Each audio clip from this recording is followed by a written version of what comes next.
Once upon a time, in the village of Ilaje, there lived a beautiful young girl called Nene. Like every 15-year-old child of her age, she dreamt of going to the university someday and get a good job. But what she didn't know was that her parents had another plan for her due to their selfish interest. Nene came from an average home. Her mother Ako was a tailor, while her father Nduka was working as a junior staff in the Ministry of Education. Her father had always desired to work as a senior staff in one of the government parastatal, but the opportunity wasn't forthcoming. One day, Nduka was at home observing his siesta when Nene came to tell him that he had a visitor. At first, he was so angry at her for waking him up.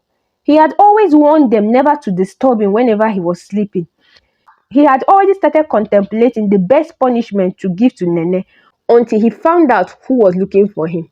It, it was Obodo, his old-time friend. Obodo and Nduka were childhood friends. Obodo was a very successful man. He was even vying for the position of a governor in the forthcoming election. Hey, Obodo, it is you? Ha! What brings you to my house this afternoon? Nduka asked. Do I need to write a letter before visiting my own friend again? Obodo answered jokingly. Then Nduka said, for what now? This is also your house, so you are welcome any day, anytime. Hola, ma! Bring me kola nut and the palm wine, oh. Come and see who we have here. Nduka called out to his wife. So both of them sat down and started discussing about life generally. Nduka lamented how his small salary from his low-paying job wasn't enough to take care of his family. Then he said, I just wish I could get a better government job, he concluded. As Nene's father aired his grievances, Obodo made a surprising offer. Nduka, my friend, I understand your situation, Obodo began. Nduka, my friend, I understand your situation, Obodo began, his voice smooth and persuasive. I can offer you a high-profile government job if you agree to let me marry your daughter. My daughter? Which of my daughter? Nduka asked. Nene's father was taken aback. Marry my daughter? But she's still young. Yes, Obodo replied. But think of the future. This job will secure your family's financial stability. It is just a small price to pay for the job. Ha! That offer seems too good though. But my friend, she's too young for marriage. I want her to go to school and be great in future, Nduka said. That is not a problem. She can go to school in my house. In fact, to any level of education she desires, I will finance it, Obodo assured him. Reluctantly, after some days, Nene's father agreed. So when Nene learned about their arrangement, she was told that it was merely an opportunity for her for education. They lied to her that she was just going there to live with him as an uncle, where he would finance her education, not realizing the truth of the situation. And that was how Nene was married off to a man who was old enough to be her father. Within 1 month, Obodo got her father his dream job. So she was exchanged for a job opportunity. It was the night of Nene's arrival at Obodo's house that she realized that she had been married off. That night, Obodo came into her room all ready to commune with her. Nene was surprised as to why he was getting so close to her in such a manner. At first, she resisted and threatened to report him to her father if he moved any closer. That was when Obodo clarified her about everything. What? She said. Her heart sank. The reality of her situation was stark. She has been deceived into marriage. That night, Obodo decided to let her be with the intention of returning the next night. Very early in the morning, Nene ran back to her parents' house, but her mother, who was anxious about the job opportunity, insisted that she must return to Obodo. You are already a married woman. There is no more vacancy for you here. Go back to your husband's house. So please don't come and be disturbing me in my own husband's house, her mother said. My husband's house? Mama, what are you talking? What are you saying? What are you even saying? So you were part of this all along? Mama, you did this to me because of you people's selfish gain? Mama, why? Nene cried. Then her mother said, when you are done crying, please go back to your husband's house. Nene had no other choice but to go back. Living in Obodo's house was a daily torment for her. She was always lonely and miserable, confined to a life she had not chosen. Although she never lacked anything, yet she felt miserable, gloomy, and empty. This was understandable because she was just a young girl. So those young formative association wasn't there for her. So the aspect of that human development was lacking. Obodo had grown-up children from his previous marriages, and one of them was Ikenna. He was the one who understood her and became closer to her. Ikenna noticed how lonely and sad she always was and would always console her. He treated her as his younger sister, and with time she trusted him. From becoming the shoulder she leaned on, they became intimate. What started as mere friendship graduated into a forbidden love. They fell in love and began to start having it under Obodo's roof. Obodo always traveled because he was a very busy man, so it was just both of them in the house.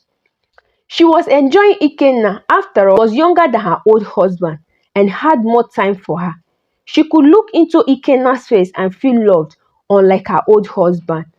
Her husband later sent her to school, and Ikenna would always go there and they would continue with their forbidden love. She eventually fell in love with him and he reciprocated it as well. With time, as she grew older, she knew what she wanted. She wanted Ikenna and not her husband. Nene now understood what love means, but not with her so-called husband. With time, the young former virgin was now having it with both father and son. In the process, she got pregnant for Ikenna. And of course, before this time, her husband irritated her. She started avoiding him to touch her. For her to allow her husband touch her, she must start picturing Ikenna's face as the one on her. Before we continue with this story, I want to appeal to you to kindly subscribe to this channel if you've not. Please, it helps this my little channel to grow. Please encourage me and support me by subscribing. Thank you so much. Now let's go back to our story. So months later, she gave birth to a baby boy. The boy looked exactly like Ikenna. The face and everything about the boy was his carbon copy. The baby began to grow, and at some point her husband began to suspect, but he waved it aside, thinking that it might be just a coincidence. Ikenna, on the other hand, knew that that child was his. He was so sure of that. He wanted to take his son, his own first fruit. He sure knew he bettered that boy. Then one day, as Nene, her husband, and her son were traveling, they had a stopover by the roadside so that Nene could quickly get some stuff from the nearby supermarket. Her baby and husband were inside the car, and all of a sudden, a trailer rammed into them, crushing both the husband and the child. Nene watched helplessly as her husband and the child took their last breath. But little did she know that that was just the beginning of her woes. After their burial, Ikenna changed. He wasn't having it. He was devastated about the loss of his son. He blamed himself for not taking his son when he was born.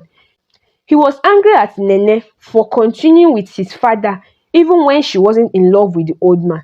He blamed Nene for playing him and his father, and his anger turned into something else. He started treating Nene badly. He called her names like bad luck. He accused her of coming into their home and destroying it. Ikenna seized everything her husband willed to her and her son.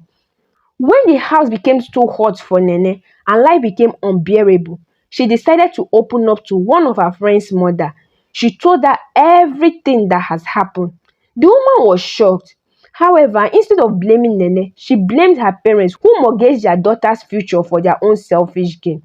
So the woman got her a good lawyer who helped Nene win the case against Ikenna, and all what was due to her were returned back to her. Finally, the woman helped Nene to relocate abroad where she could have a better and happy life. Nene never forgave her parents, and before she left the country, she made sure that her father was sacked from the same job he sold her for. So guys, before I state the moral lesson from this story, I want to ask you guys, do you think Nene was extreme for ensuring that her father lost his job? Let me know your thoughts in the comment section. Moral of this story: as a man, if you go give a girl's parents money because you know they are poor, If you think you can control them because you have money, you will live to regret it, because that girl you call small girl and think you can control her will one day grow up. He will have access to internet. He will mingle with friends. Her hormones will also speak to her. Natural human instincts will play roles, and her opening of eyes might be catastrophic, and the result might be your end. Also, marry who understands the definition of marriage. Not going to bribe girls' parents to give you their child because you want to marry a virgin. When that baby girl grows up into an adult and sees the things you denied her, how you use fist hand to control her, her disobedience might be your end. So, if you are so engrossed with marrying a woman who has not seen a man, ensure that she's an adult who understands why she kept herself, and not who doesn't know her left from her right. It is inferiority complex that makes a man to seek for a young child's hand in marriage and looking for whom to control. You don't control human beings. That is why most teenage marriages in our time don't work. People grow and start seeing what they want, because those women grow up eventually to discover that what they wanted 5 years ago is no longer the same today. And most times it leads to the end of the marriage. So guys, I hope you enjoyed this story. Please let me know what you also learned from this story. Let me know your thoughts in the comment section. Please guys, before you leave, please, if you've not subscribed to this channel, please, what are you waiting for? Kindly subscribe to my channel. Support me. Help this my little channel to grow. Please encourage me, support me. Don't go without leaving. Also comment, like, and share the story. And until our next story, bye bye and God bless you. Thank you.